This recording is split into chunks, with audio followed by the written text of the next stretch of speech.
안녕하세요. 미국 주식론 대학의 미준입니다. 7월 7일 오늘의 미국 주식 뉴스를 시작합니다. 7자가 두 개나 겹쳐서 왠지 모르게 기분이 좋은 오늘입니다.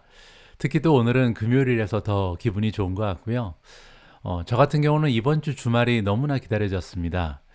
보통 사람이 무언가를 간절히 원하게 되면요, 그 무언가가 결핍돼 있을 가능성이 굉장히 높다라고 합니다. 물론 이제 마약이라든지 술이라든지 담배 같은 중독성이 있는 걸 빼고 나면요, 나머지는 보통 부족해서 간절히 원하게 된다, 이렇게 설명이 가능하다고 하는데요. 저 같은 경우는 그렇게 따지면 조금 휴식이 간절하지 않았나 생각을 해봅니다. 정말 오래간만에 좀 주말이 많이 기다려졌거든요. 제가 예전에 한번 설명드렸는데 보통 저는 그 미준 방송을요, 새벽에 일어나서 준비를 합니다.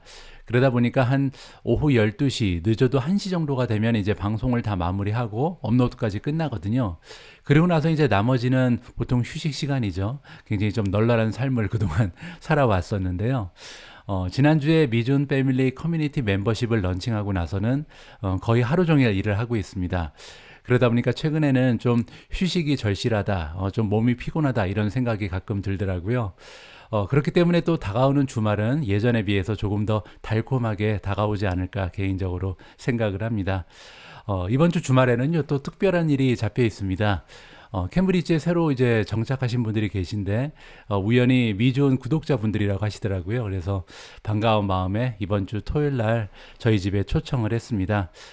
미존 패밀리 분들께서도 다가오는 주말 계획 잘 세우셔서요, 즐겁고 보람된 주말 시간 만들어 가시기 바랍니다. 자, 그러면 7월 7일 준비된 오늘의 미국 주식 뉴스 바로 시작합니다. 자, 오늘도 어제 미국 증시의 시황부터 정리해 보도록 하겠습니다.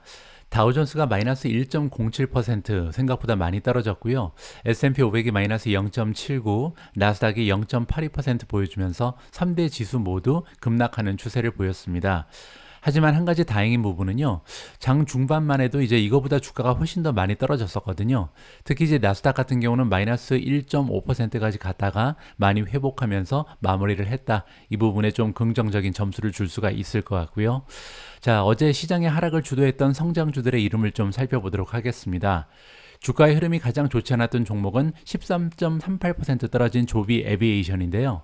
사실 어제 조비 에비에이션은 굉장히 긍정적인 소식 하나가 있었습니다. 자, 여기 나와 있는 것처럼 어제 FAA, 미국의 연방 항공 통제 규제 부서라고 보시면 될 것 같은데, 여기에 서티피케이션 프로세스가 진행됐다라고 나와 있거든요.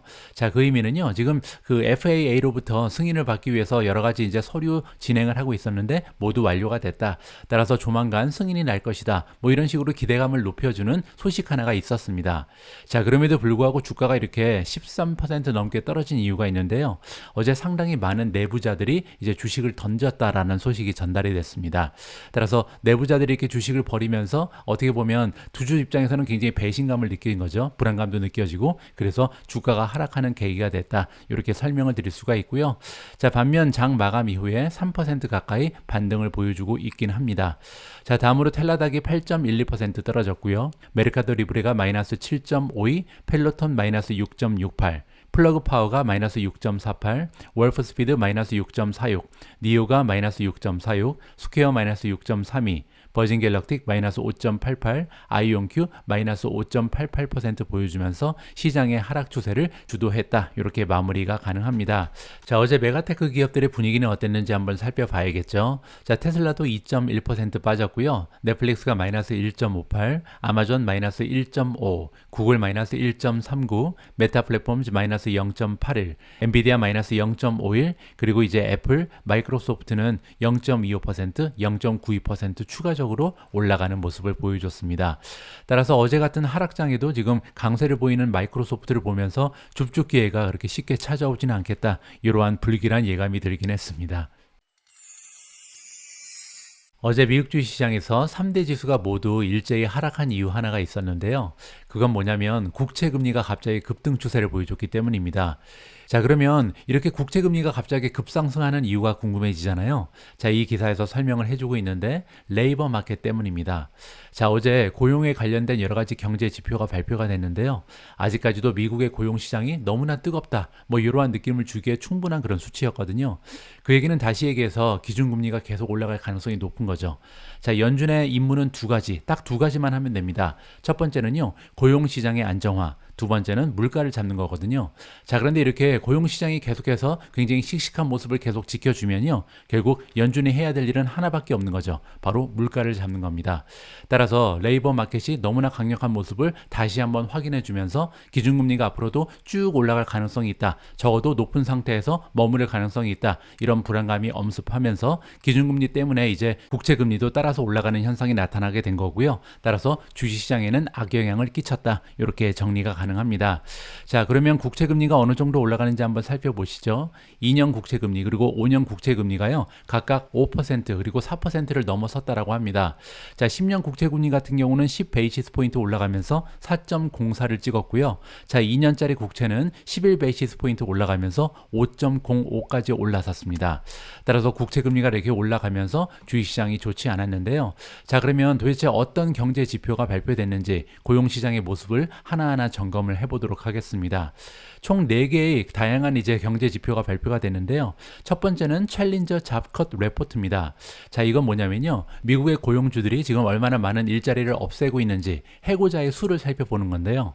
자, 여기 보시는 것처럼 미국의 베이스를 둔 고용주들, 미국 기업들을 얘기하는 거고요. 자, 미국 기업들이 6월 한 달 동안 총 47,9개의 일자리를 없애버렸다라고 발표가 났습니다. 사람들이 해고를 당한 거죠. 자, 그런데 이 문제는요. 지난달에 비해서 무려 49%가 감소한 수치라고 합니다.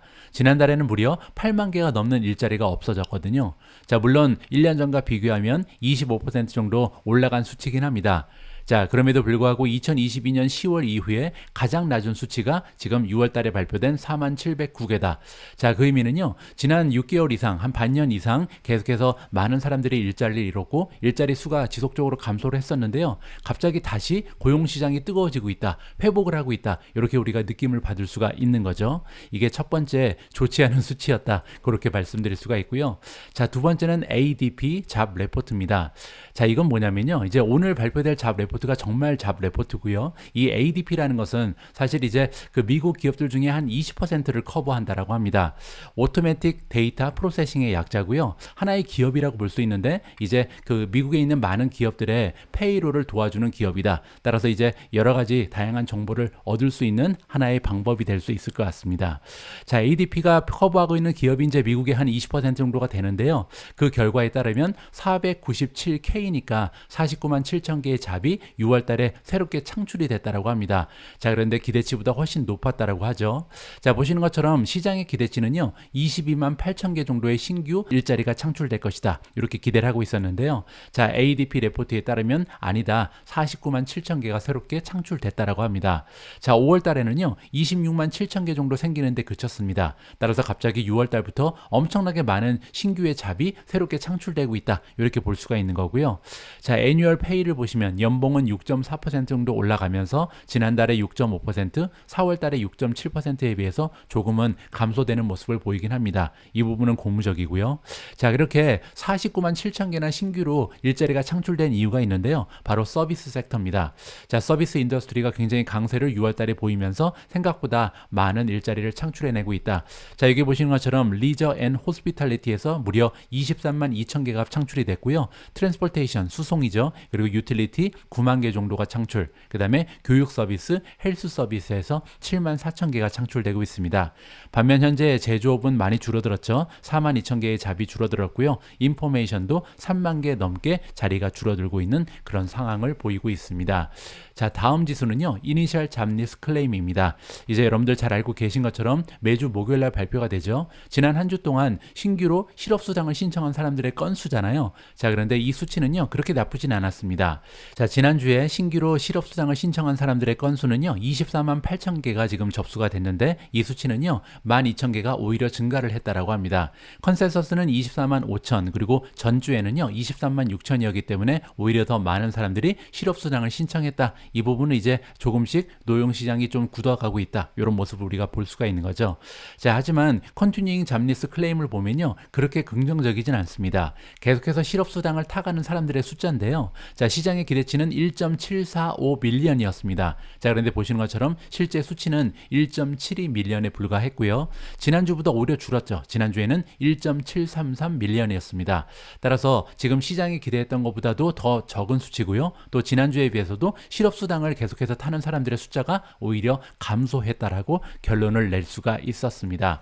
자, 마지막으로 하나만 더 살펴보겠습니다. ISM 서비스 PMI 지수가 어제 발표가 됐거든요. 자, PMI 지수 여러분들이 이제 기억하시겠지만 Purchasing Managers Index입니다. PMI 지수는요, 이제 제조업 그리고 서비스업을 별도로 따로따로 발표를 하거든요. 제가 한 3일 전에 PMI 이제 매뉴팩처링을 여러분들과 공유한 바가 있고요. 오늘 공유해드리는 내용은 서비스 쪽입니다. 자, PMI 지수는요, 굉장히 간단합니다. 각 기업에서 이 구매 담당 매니저한테 설문을 하는 거죠. 지난달에 비해서 이번 달 비즈니스가 더 좋습니까? 좋지 않습니까? 이렇게 간단히 물어봐서요. 지난달보다 이제 비즈니스가 더 좋아졌으면 50 이상으로 이게 올라가고요. 전달에 비해서 오히려 비즈니스 상황이 악화되고 있다. 자, 그러면 이게 50 이하로 떨어진다. 이렇게 보시면 됩니다. 자, 그런데 6월 달에 ISM 서비스 PMI 지수가요. 지금 53.9가 나왔습니다. 따라서 50을 넘어도 한참 넘었죠. 지난달에 비해서 훨씬 더 비즈니스가 좋아지고 있는 거고요. 시장의 기대치는 51에 불과했습니다. 자, 5월 달에는 50.3밖에 되지 않았고요. 따라서 6월 달 들어서 서비스 섹터들은요. 비즈니스가 지금 너무나 좋아지고 있다. 우리 기업 살아나고 있다. 이렇게 얘기를 하고 있는 거죠. 자, 그렇게 되면서 2022년 12월을 제외하고는요. 지금 37개월 중에 36개월이 계속해서 50 이상의 PMI를 기록하고 있는 것이 서비스 섹터다. 자, 그만큼 지금 현재 서비스 쪽의 비즈니스가 굉장히 활활 타오르고 있다는 것을 다시 한번 확인해 볼 수가 있었습니다. 자, 이렇게 네 가지의 경제 지표가 어제 발표가 됐는데요. 대부분이 굉장히 긍정적이죠. 물론 이제 좋은 뉴스입니다. 고용시장이 굉장히 뜨겁다. 미국 경제 아직 탄탄하다. 이런 내용인데요. 지금 투자자들이 기대하고 있는 것은 그 반대죠. 왜냐하면 연준에서 지금 고용시장을 잡기 위해서 노력을 하고 있는데 잘 잡히지 않는 모습이 나타난 거잖아요. 그 얘기는 다시 얘기해서 기준금리가 계속해서 올라갈 가능성이 높다. 따라서 그것 때문에 국채가 굉장히 많은 폭으로 국채금리가 상승을 했고요. 따라서 미국 증시는 떨어질 수밖에 없었다. 이렇게 정리가 가능합니다. 제가 어제 방송에서요, 웨드부시라는 투자기관이 마이크로소프트가 애플을 따라서 시가총액 3조 달러를 내년 초까지는 달성할 수 있다. 굉장히 긍정적인 전망을 내놓고 있다. 이러한 기사를 공유해 드린 적이 있습니다. 물론 이제 그 이유는 이 AI 때문이다라고 설명이 되고요. 자, 그런데 굉장히 재밌는 기사가 또 떴는데요. 자, 마이크로소프트가 3조 달러의 밸류에이션을 이룰 수 있다. 처음에는요, 이거 웨드부시 얘기하는 건 줄 알았습니다. 그런데 웨드부시가 아니라요, 이번에는 모간 스탠입니다. 자, 그리고 모간 스탠리 역시도 지금 AI 쪽에 가장 강력한 수혜주 중에 하나가 마이크로소프트다. 같은 메시지를 전달하고 있는데요. 자, 구체적인 내용을 조금 읽어봐야겠죠. 마이크로소프트가 상당한 진전을 만들어내고 있다. 진보하고 있다. 이렇게 칭찬을 해주고 있는데요. 자, 어디에서 그러냐면 제너러티브 AI입니다. 생성형 AI 쪽에 최근 몇 달 동안 상당한 향상을 만들어냈다. 진보하고 있다. 이렇게 얘기하고 있는 거죠. 그 이유는 우리가 잘 알고 있는 것처럼 파트너십, 챗GPT를 만든 이 오픈 AI와의 파트너십이 굉장히 좀 공고해지고 있습니다. 자, 그리고 또 하나 제너러티브 AI 레이스가요. 이제 시작 단계에 불과하다고 합니다. 자, 따라서 이제 시작하는 그 AI 레이스가 펼쳐지고 있는데요. 모간 스탠리가 보기로는 이 마이크로소프트라는 기업이 폴 포지션을 가지고 있다. 자, 폴 포지션 여러분들 기억하시죠? 그 자동차 경주할 때 이 차들이 쭉 줄을 서서 하는데 맨 앞에 나와 있는 차를 얘기하는 거거든요. 따라서 지금 가장 유리한 위치에 와 있다. 선두 자리에 와 있다. 이렇게 지금 긍정적인 전망을 내비치고 있습니다. 자, 애널리스트 이름이 나옵니다. 키스 웨이즈고요. 자, 이분에 대해서 잠깐 살펴봐야겠죠. 자, 여기 나와 있는 것처럼 별 5개를 받고 있습니다. 8,499명 중에 한 100등 정도 하는 굉장히 우수한 성적을 거두고 있고요. 자, 석세스 레이트는 66%니까 한 10개 정도 추천하면 7개 가까이 맞는다. 이렇게 볼 수가 있고요. 지난 1년 동안 평균 수익률은 16.3%를 보이고 있습니다. 자, 지금 키스 웨이즈가 추천하고 있는 주식을 보면요. 마이크로소프트, 스노우플레이크가 바이고요. 자, 반면 홀드도 있습니다. 어도비, 오라클, 그리고 삼사라 같은 경우는 지금 현재 보유 의견을 주고 있고요. 세일즈포스, 워크데이 같은 경우도 지금 바이를 주고 있고요. 자, 오토데스크는 홀드, 인투이티브 바이, 마지막으로 아카마이가 지금 홀드를 리드를 받고 있다. 이렇게 정리가 가능한데요. 자, 이렇게 유능한 전문가 중에 한 명인 키스 와이즈가 얘기하기를요. 자, 이 마이크로소프트라는 기업은 베스트 포지션을 가지고 있다. 자, 어느 부분이냐면 엔터프라이즈 소프트웨어입니다. 기업을 상대로 이제 소프트웨어를 판매하는 기업이 마이크로소프트인데요. 지금 제너러티브 AI 덕분에 이쪽이 상당히 많은 발전을 이루어낼 텐데 거기에서 최대의 수혜주가 마이크로소프트다. 이렇게 지금 얘기하는 거죠. 자, 따라서 2025년 정도가 되면요. 이쪽의 시장 규모가 무려 900억 달러를 넘을 것이다라고 얘기합니다. 자, 이렇게 엄청난 규모가 발견되는데 거기에서 많은 부분을 마이크로소프트가 가져갈 것이다. 자, 따라서 이러한 전망을 가지고요. 2025년 어닝에 대한 전망을 상향 조정했습니다. 자, 앞으로 한 2년 정도가 지나면요. 마이크로소프트가 한 주당 만들어내는 순이익이 13.59였다고 예상을 했었는데 이거를 이번에 13.84로 상향 조정한 거고요. 자, 그렇게 되면 타겟 주가가 415가 나오게 되고요. 자, 415를 달성하게 되면 시가총액이 3조 달러로 넘어간다. 이러한 지금 논리가 숨어져 있는 거죠. 자, 여기에서 지금 주가가 나와 있고요. 또 어닝의 전망치가 나와 있잖아요. 따라서 우리가 밸류에이션을 구할 수가 있습니다. 자, 여러분들 기억하시겠지만 주가는 실적 곱하기 밸류에이션이잖아요. 따라서 만약에 우리가 415를 나누기 여기 이제 어닝 전망치가 13.84라고 나와 있죠. 자, 이렇게 나누기를 하면요. 밸류에이션이 나옵니다. P 레이시오죠. 자, 따라서 지금 웨이즈가 보기는요. P 레이시오가 30 정도를 찍을 수 있다. 따라서 마이크로소프트는 30배 정도의 프리미엄을 받을 가치가 있는 기업이다. 이렇게 정리를 해드리겠습니다. 자, 다음에는요. 메타 플랫폼즈 관련된 소식입니다. 제가 어제 방송을 통해서 마크 저커버그의 메타가 이 트위터의 대항마인 트레드를 출시한다라는 소식을 전달해 드렸잖아요. 자, 그런데 출시된 지 만 하루도 되지 않아서요. 이 사용자의 수가, 가입자의 수가 무려 3천만 명을 넘어갔다고 합니다. 대단한 성공이죠. 그래서 처음부터 대단한 기세를 올리고 있는데요. 자세한 내용을 한번 읽어보시죠. 자, just 16 hours. 그래서 런칭한 지 지금 16시간 만에 인스타그램의 텍스트 베이스 소셜 미디어. 자, 여기서 지금 인스타그램이 나오는 이유는 뭐냐면요. 사실 별도의 앱이긴 하지만 인스타그램의 계정을 갖고 있는 사람은요. 이 트레드에 자연적으로 연결이 되거든요. 따라서 인스타그램 생태계 안에 존재한다. 이렇게 봐도 별다른 무리가 없을 것 같습니다. 자, 그런데 지금 16시간 만에 바로 3천만 명을 돌파하는 엄청난 저력을 보여주고 있습니다. 자, 여기 보시는 것처럼 탑 앱이 되고 있다. 애플에 가면 이제 애플 웹스토어가 있잖아요. 여기에서 가장 많이 지금 다운로드 받는 것이 바로 메타의 트레드라 이렇게 볼 수가 있겠습니다. 자, 트레드라는 애플리케이션은 메타의 앤서다. 트위터에 대한 대항마다 이렇게 지금 얘기하고 있는데요. 트위터는 여러분들 잘 알고 계신 것처럼 최근 들어서 많은 풍파를 겪고 있죠. 저 빌리어네어 일론 머스크가 이 트위터를 인수한 이후에 정말 바람잘 날이 없습니다. 그래서 많은 사용자들 그리고 광고주들이 떠나갔다라고 얘기하고 있는데요. 자, 물론입니다. 일론 머스크를 좋아하는 사람도 많고 또 적도 많은 사람이죠. 상당히 강력한 그 자기만의 색채를 갖고 있는 사람이기 때문에 적이 많을 수밖에 없는데요. 자, 따라서 이 트위터를 떠난 사람들이 메타로 들어가고 있다. 이 메타가 새롭게 만든 뚜레슬에 들어가고 있다. 이렇게 볼 수가 있는 거고요. 자, 밑에서 지금 얘기하고 있는 게 굉장히 중요한데 굉장히 사용자를 늘리기에 쉬운 구조로 되어 있다라고 얘기하고 있습니다. 자, 왜냐면 인스타그램 안에다가 만들었다라고 얘기하고 있죠. 자, 그 얘기는요. 자, 유저가 인스타그램의 계정을 이미 갖고 있으면요. 이 계정을 그대로 옮길 수가 있다. 그리고 팔로워들도 그대로 가져갈 수 있다라고 얘기를 하고 있습니다. 따라서 이 인스타그램의 생태계를 이미 이용을 하면서 굉장히 빠른 추세로 그 사용자의 수를 급증시키고 있는 것이 이 마크 저커버그의 새로운 텍스트 앱이다. 이렇게 정리가 가능합니다. 자, 시장의 반응을 잠깐 살펴보도록 하겠습니다. 자, 메타의 주가가 지금 17개월 만에 최고치를 찍는 굉장히 좋은 추세를 보여주고 있는데요. 자, 키뱅크라는 투자기관에서는요. 이번에 목표 주가를 상향 조정했습니다. 자, 메타가 새로운 비즈니스 모델을 런칭했기 때문인데요. 원래 280달러에 불과했던 목표 주가를 무려 335로 상향 조정했습니다. 자, 그러면서 키뱅크의 애널리스트들이 얘기하기를 이번에 새롭게 만들어진 비즈니스 모델 뚜레드 때문에 광고 매출이요. 세브럴 빌리언즈 달러니까 이게 수십억 달러는 더 증가할 수 있다. 따라서 굉장히 긍정적으로 전망을 하는 것 같습니다. 자, 또 다른 기관도 있습니다. 타이그레스 파이낸셜이 있는데요. 자, 여기에서는 매수 의견을 재확인을 해줬고요. 자, 프라이스 타겟 같은 경우는 380 굉장히 높은 수치를 기록하고 있습니다. 따라서 지금 전반적으로요. 이 메타 플랫폼즈의 새로운 텍스트 앱 이 뚜레드는요. 굉장히 성공적인 데뷔를 했다. 일단 사용자의 증가 추세가 굉장히 좋고요. 두 번째로 시장의 전문가들도 굉장히 긍정적인 칭찬을 해주고 있다. 이렇게 마무리가 가능합니다. 자, 그런데 이 뚜레쥬 관련해서 굉장히 재미있는 기사가 떴는데요. 자, 기사의 제목에 나와 있는 것처럼 이 트위터가요, 지금 메타 플랫폼즈를 고소한다고 지금 위협을 가한다고 합니다. 자, 무슨 얘기인지 한번 살펴보시죠. 자, 트위터가 지금 위협을 하고 있다. 메타 플랫폼즈를 위협하고 있는데요. 리갈 액션이니까 법적으로 소송을 하겠다. 이렇게 지금 위협을 한다라고 나와 있습니다.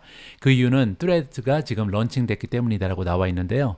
자, 그 얘기는요, 우리가 좀 의미를 해석해 보면 이게 만만치 않은 상대라는 거죠. 일론 머스크 그리고 트위터가 보기에요, 이 새롭게 등장한 경쟁 기업이 굉장하다. 트레드가 이제 가만히 있으면 안 되겠다. 트레드시 굉장히 좀 위협적인 존재라는 것을 인정한다라고 우리가 생각을 할 수가 있겠습니다. 자, 여기 구체적인 내용이 나와 있는데요. 메타가 트레드를 런칭한 다음에 몇 시간 지나지 않아서 트위터의 로이어가 이제 알렉스 스피로라는 사람이 있는데요. 자, 이 사람이 저커버그한테 레터를 보냈다고 합니다. 자, 그리고 그 레터 내용이 메타를 굉장히 좀 신랄하게 비판하고 있다. 자, 어떤 비판을 하고 있냐면요, 굉장히 체계적으로 그리고 의도적으로 그리고 불법적으로 지금 트위터가 가지고 있는 트레이드 시크릿, 영업 비밀을 얘기하는 거죠. 영업 비밀이라든지 아니면 이 특허 같은 것을 불법적으로 이용하고 있다. 이렇게 지금 얘기를 한다는 거죠. 자, 스피로가 얘기하기를 메타에서요, 한 12명, 10명이 넘어가는 많은 그 트위터의 전 직원들을 하이어했다라고 나와 있습니다. 의도적으로 고용했다는 거죠. 자, 그래서 이 영업에 사용되고 있는 시크릿, 영업 비밀과 그리고 굉장히 좀 중요한 기밀 정보들을 다 캐놨다. 그래서 이제 이번에 그 대항마를 런칭할 수 있었던 거다. 지금 이렇게 얘기하는 거죠. 자, 따라서 메타 역시도 언론 플레이를 하고 있습니다. 앤디 스톤이라는 사람이 등장을 해서 이 뚜렛을 이용을 해서 다 응답을 했는데요. 자, 뭐라고 얘기하고 있냐면 to be clear, 확실하게 하자. no one. 따라서 지금 뚜레드의 엔지니어링 팀 중에 이 트위터의 전 직원은 단 한 명도 없다라고 얘기했다고 합니다. 따라서 누가 지금 사실을 얘기하고 있는지 잘 모르겠지만 어쨌든 두 기업의 신경전이 굉장히 날카로워지고 있고요. 자, 다시 얘기하면 이번에 런칭된 뚜레드가요, 그냥 장난은 아니다. 정말 대단한 존재가 될 수도 있겠다. 이런 느낌을 받기에 충분한 그런 기사 내용이었습니다.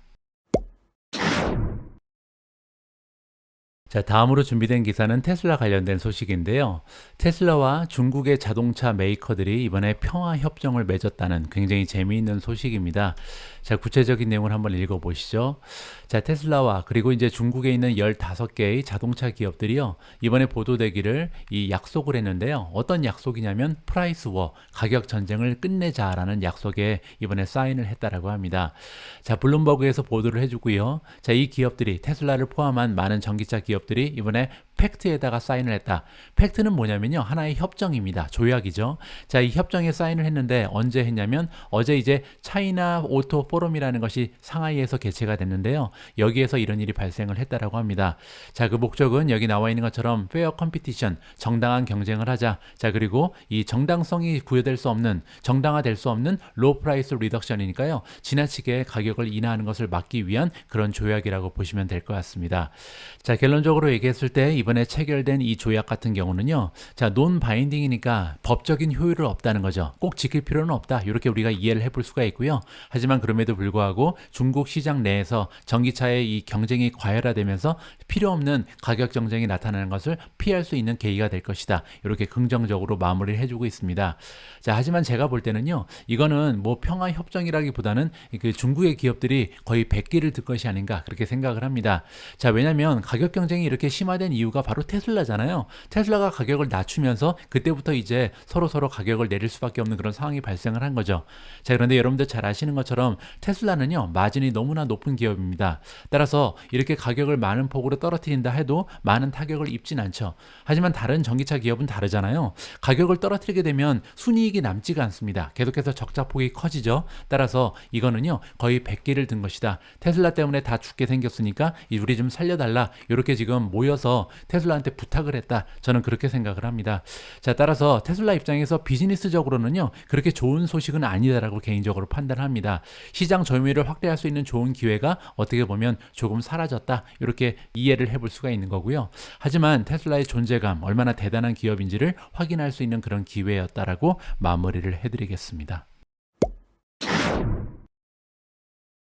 저는 미준이라는 유튜브 채널을 운영하기 위해서요, 매일 미국 기업에 관련된 수십 개의 기사를 읽고 있고요. 그 중에서 가장 중요한 내용을 취합해서 여러분들과 공유를 해드리고 있습니다. 자, 그런데요, 이런 과정은 한 사람의 투자자 입장에서도 굉장히 중요하다라고 저는 생각을 합니다.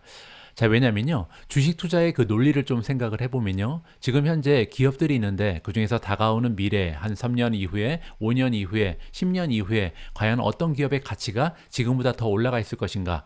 자, 지금에 비해서 훨씬 더 좋은 가치를 지닌 기업을 발견을 한다면 결국 주가는 따라갈 수밖에 없잖아요. 따라서 지금 현재 이 기업들이 움직이는 모습을 보면서 향후의 기업의 가치를 측정해 보는 것이 이 주식 투자의 논리라고 저는 생각을 합니다. 자, 따라서 우리 개인 투자자 입장에서는요, 사실 시장에서 발생하는 뉴스 이외에 이러한 기업의 향후 기업의 가치를 평가할 수 있는 기준이 굉장히 좀 모호하죠. 뭐 예를 들어서 어닝 결과 굉장히 중요하고요. 또한 스마트 머니가 어디로 움직이고 있는지 뭐 이런 정보들과 더불어서 이 뉴스 기사가 정말 중요한 역할을 한다라고 생각을 합니다. 자, 이 얘기가 무슨 얘기냐면요. 뭐 예를 들어서 두 개의 기업이 있다고 하는데요. 하나의 기업은요, 한 달에 한 번 정도 굉장히 커다란 호재가 계속해서 발생을 하는 거예요. 그래서 새로운 파트너십도 결성이 되고, 뭐 인수합병도 하고요. 신제품이 개발이 되는데 굉장히 반응이 좋거나, 아니면 비즈니스 모델이 계속해서 진화하거나, 아니면 확장하는 모습을 보이면요. 그렇게 되면 주가도 따라서 올라갈 수밖에 없잖아요. 자, 그런데 반면 다른 하나의 기업은 호재도 별로 없어요. 거기에다 악세가 계속해서 발생하는 그런 모습만 보인다면 결국 미래에 갔을 때 이 기업의 그 기업의 가치는 지금에 비해서 올라가 있을 가능성이 별로 없다. 이렇게 우리가 단정을 내볼 수가 있거든요. 따라서 제가 볼 때 개인 투자자 입장에서 우리가 투자하고 있는 기업의 뉴스를 계속해서 차곡차곡 따라가는 것은 굉장히 중요하다고 생각을 합니다. 결국 100개의 호재가 발생하게 되면요. 이 100개의 호재 때문에 기업의 가치도 100% 올라갈 수 있다. 뭐 이런 식으로 단순 계산을 해볼 수도 있는 거고요. 자, 그런데 최근 들어서 우리가 주로 많이 투자하고 있는 메가테크 기업들의 움직임을 살펴보면요. 많은 기업들이 굵직굵직한 호재를 발표하고 있습니다. 뭐 예를 들어서 마이크로소프트 같은 경우는 챗GPT와의 파트너십을 굉장히 공고히 하고 있고요. 자, 그리고 이제 엔비디아 같은 경우는 이 인공지능의 바람을 타고 최고의 GPU를 제공하고 있죠. 인공지능 GPU가 굉장히 많이 팔리고 있다. 이런 호재를 우리한테 전달하고 있고요. 자, 메타도 마찬가지죠. 최근 들어서 이제 트레드를 새롭게 출시했는데 비즈니스 모델이 확장되고 있고요. 그리고 출시하자마자 굉장히 좀 많은 사람들이 가입을 하고 있잖아요. 이런 뉴스들이 굉장히 중요하다는 거죠. 구글도 이제 바드가 굉장히 좋은 인공지능의 혁신적인 모습을 보이고 있고요. 자, 애플도 마찬가지입니다. 최근 들어서 비전 프로를 출시했습니다. 물론 이제 뭐 가격은 굉장히 높고 얼마나 많이 팔릴지는 불확실하지만 끊임없이 이제 새로운 비즈니스 모델, 상품을 개발하는 모습을 보여주고 있잖아요. 자, 그런데 거기에 반해서 이 아마존은 너무나 조용합니다. 최근 몇 년 동안 아마존이요, 새로운 그 제품이라든지 새로운 비즈니스, 꾸준한 모습을 보이지 못하고 있거든요. 그래서 이 투자자의 입장에서는요, 어떻게 보면 굉장히 답답한 느낌을 받을 수밖에 없다. 저는 개인적으로 판단합니다. 자, 그런데 어제 아마존의 CEO가요, CNBC에 등장을 해서 인터뷰를 했습니다. 따라서 이런 인터뷰 내용에서 어떠한 비전을 던져주는지, 어떠한 계획을 발표하는지 굉장히 저는 중요하다고 생각을 해서요. 자, 이번에 아마존의 CEO가 CNBC 인터뷰에 등장해서 어떤 얘기를 했는지 여러분들과 함께 읽어볼까 합니다. 자, 물론 이제 영상으로 여러분들과 함께 시청을 하면 훨씬 더 많은 정보를 우리가 받을 수가 있는데요. 시간 관계상 그냥 제가 정리를 해보도록 하겠습니다. 자, 아마존의 CEO 앤디 제시가 얘기하기를요, 리테일 그리고 클라우드 쪽의 자이언트 기업인 아마존이요, 카운티드 아웃되면 안 된다라고 얘기합니다. 자, 카운트 아웃은 뭐냐면요, 빼버리는 겁니다. 그래서 뭐 우리 집에 갈 사람 손들어 이럴 때 count me out 그러면 나는 안 갈래 이렇게 얘기하는 거거든요. 자, 지금 여기서 여기 얘기하는 건 뭐냐면 인공지능의 최대 수혜주로요, 여러 기업들이 대두가 되고 있는데 아마존의 이름은 보이지가 않죠. 근데 아마존의 이름을 빼면 안 돼. 이렇게 지금 CEO가 얘기를 하고 있는 겁니다. 자, 내가 볼 때 정말 너무나 많은 사람들이 지금 포커스를 애플리케이션에 맞추고 있다.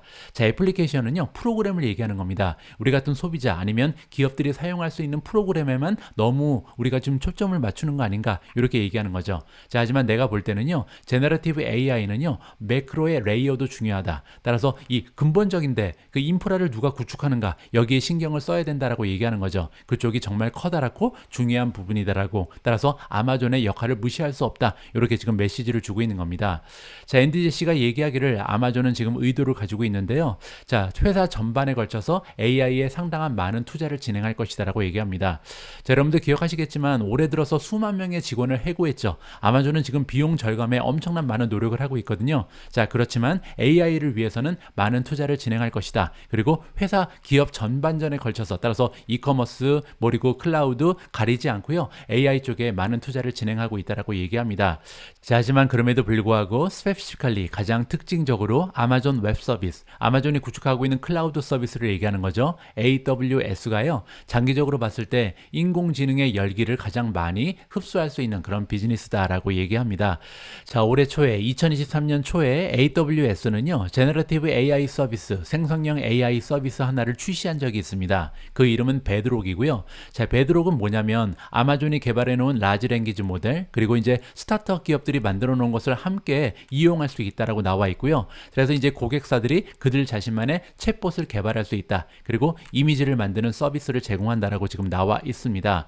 자, 그뿐만이 아니고요. AWS 같은 경우는 자체적으로 AI에 활용될 수 있는 AI 전문 반도체 칩을 개발했다라고 얘기하고 있습니다. 그 이름은요. 인페렌티아 그리고 트레이니엄으로 밝혀지고 있는데요. 자, 이 두 가지의 인공지능 칩 같은 경우는 개발자들이 클라우드 상에서 라지 랭귀지 모델을 만들고 구축하는데 굉장히 좀 쉽게 도와줄 것이다라고 얘기합니다. 자, 그뿐만이 아니고요. 아마존이 지금 기대하기로는 이 반도체 칩이 이 much better price performance니까요. 가격 대비 성능 최고일 것이다. 물론 이제 그 엔비디아의 칩에 비하면 성능은 떨어질 수밖에 없겠죠. 하지만 가격 대비 정말 가성비가 좋다. 이렇게 얘기하고 있습니다. 자, 그래서 정리를 해보면요. 아마존이 그냥 있는 것은 아니라고 얘기하는 거죠. 자, 이미 클라우드 상에서 고객사들이 이 라지 랭귀지 모델을 이용을 해서 챗봇을 구축할 수 있는 프로그램 베드록을 만들어 놨고요. 자, 그리고 그들 자신만의 인공지능 전문 칩을 만들었다. 그리고 가격이 굉장히 좋다. 가성비 뛰어나다. 이렇게 자랑을 했고요. 자, 또 한 가지 코드 위스퍼러라는 게 있는데요. 자, 이건 뭐냐면 개발자들이 코드를 만들 수 있게 도와주는 그런 인공지능이라고 합니다. 따라서 우리도 인공지능 수혜주다. 인공지능에 우리 첨단을 달리고 있다. 자, 우리 이점이 있다. 우리를 믿어달라. 이렇게 CEO가 얘기를 하는 거죠. 자, 여러분들 이 기사 보시고 과연 어느 정도 지금 아마존의 미래에 대해서 확신이 생기셨는지 모르겠습니다. 저 같은 경우는요, 이 기사 보고 뭐 별다른 감흥은 없었습니다. 솔직히. 그래서 아마존에서도 특별한 새로운 비즈니스를 런칭하거나 아니면 제품을 좀 출시하는 모습을 보여야 조금 더 믿음이 가지 않을까. 그냥 CEO가 우리도 인공지능 하고 있다. 이렇게 얘기하는 것은 불충분하다. 개인적으로 판단을 하고 있습니다. 자, 다음으로 준비된 기사에는 TSMC가 등장하고요. 자, TSMC가 얘기하기를 미국과 중국의 수출 전쟁 때문에 피해를 입을 일은 없을 것이다. 우리 걱정하지 마라. 긍정적인 코멘트를 해줬습니다. 자, 글로벌 세미컨덕터 파운더리 기업인 타이완 세미컨덕터, 우리가 TSMC라고 부르는 기업이죠. 자, 참고로 티커네임은 TSM입니다. C는 없습니다. 자, 어쨌든 TSMC가 목요일날 얘기하기를요. 자, 우리는 기대하고 있지 않다. 자, 뭐를 기대하고 있지 않냐면 다이렉트 임팩트니까요. 직접적인 영향은 받지 않을 거라고 얘기합니다. 자, 이 얘기가 뭐냐면요. 제가 며칠 전에 미주은을 통해서 여러분들께 전달해 드린 것처럼 중국이요. 수출을 규제한다. 그런데 원자재를 규제한다라고 나와 있죠. 자, 갈륨 그리고 또 하나는요. 절머니엄입니다. 게르마늄이라고 부르는 거죠. 자, 이 두 가지의 원자재는요. 반도체를 만드는데 굉장히 중요한 역할을 하는 희귀방석이다. 이렇게 볼 수가 있는데요. 이 두 가지를 이제 중국에서 수출 규제하겠다. 따라서 반도체 기업들의 타격이 예상이 됐었는데 TSMC가 걱정하지 마라. 우리 괜찮다. 이렇게 얘기하는 거죠. 자, 우리가 이밸류에이션을 해봤다. 평가를 해봤다는 거죠. 자, 평가를 해본 결과 자, 우리가 발견한 점은 뭐냐면요. 자, 이번에 갈륨하고 절머니엄이 수출이 규제가 되더라도 우리의 TSMC의 생산력에는 직접적인 영향은 없을 것이다 라고 긍정적인 얘기를 해주고 있습니다. 자, 반면 목요일날 미국의 커머셜 디파트먼트 상공부의 대변인은 이런 얘기를 했습니다. 자, 지금 중국의 움직임, 그 원자재를 규제하는 거죠. 자, 이러한 것은요, 언더스코어 한다. 언더스코어가 뭐냐면요, 밑줄 쫙입니다. 우리가 중요한 거를 가리킬 때 이제 밑줄을 걷잖아요. 따라서 이 서플라이 체인을 다각화하는 것이 얼마나 중요한지 강조를 해주고 있다. 따라서 서플라이 체인 우리가 다각화해야 된다. 좀 이렇게 얘기하는 겁니다. 자, 덧붙여서 얘기하기를 미국은 우리의 동맹국들 그리고 파트너들과 힘을 합쳐서 이러한 난관을 극복할 것이다. 따라서 앞으로 이 중요한 서플라이 체인을 강화하기 위해서 회복력을 만들기 위해서 많은 노력을 할 거라 이렇게 지금 이야기를 하고 있습니다. 자, 그리고 미국의 상봉부가 또한 얘기하기를 엑스포트 커브, 이게 이제 대중국 수출 규제죠. 자, 이번에 추가적으로 수출 규제한다 이렇게 나왔잖아요. 특히 이제 엔비디아가 그 대중국 수출용으로 만든 그런 반도체 칩도 규제를 한다는 내용이 포함되어 있죠. 자, 그런 내용은요 8월 1일부터 발효된다라고 합니다. 따라서 8월 1일부터는요 이제 중국 쪽에 수출 규제되는 품목이 더 늘어난다 이렇게 우리가 이해를 해볼 수가 있습니다. 자, 어쨌든 이번 이번에 중국과 미국의 무역 전쟁, 이 반도체 전쟁이 어떻게 마무리될든지 우리가 좀 많은 관심을 가지고 지켜볼 필요가 있을 것 같습니다. 자, 오늘 마지막으로 준비된 기사는요, 우버 관련된 소식입니다. 우버 혼자 등장하는 것은 아니고요. 도어대시, 우버, 그리고 이제 그룹업이 함께 나오는데 이 세 개의 기업이요. 지금 뉴욕시와 전쟁을 개시했다라는 소식입니다. 자, 무슨 얘기인지 한번 살펴보시죠. 자, 온라인을 통해서 음식 배달 서비스를 만들고 있는 기업들, 도어대시, 우버 이츠, 그리고 저스트 이트를 가지고 있는 그룹업이 있는데요. 자, 이 세 개의 기업이 이번에 로스트, 소송을 진행했다. 자, 그리고 이번 소송의 상대는요, 뉴욕시입니다. 자, 그 이유가 궁금해지는데요. 여기 나와 있는 것처럼 뉴욕시에서 새로운 법을 만들려고 노력을 하고 있는데 이 법을 막기 위해서 저지시키기 위한 그런 노력이라고 이해가 가능합니다. 자, 이 법은 뭐에 관한 거냐면요. 미니멈 웨이지, 우리가 보통 최저임금이라고 부르는 거죠. 따라서 음식 배달 서비스를 위해서 일하고 있는 사람들의 최저임금 때문에 이러한 소송이 발생하게 된다. 이렇게 우리가 이해를 해볼 수가 있겠습니다. 자, 이번에 음식 배달 서비스를 제공하고 있는 기업들이 뉴욕시를 상대로 법적인 소송까지 간 이유가 여기 구체적으로 설명이 되어 있는데요. 자, 만약에 이번에 뉴욕시의 새로운 법이 발효가 되게 되면, 발효는 이제 7월 12일입니다. 그 전에 막아야 된다는 거죠. 자, 발효가 되고 나면요, 미니멈 그 웨이지가 엄청나게 많이 올라가는 것 같습니다.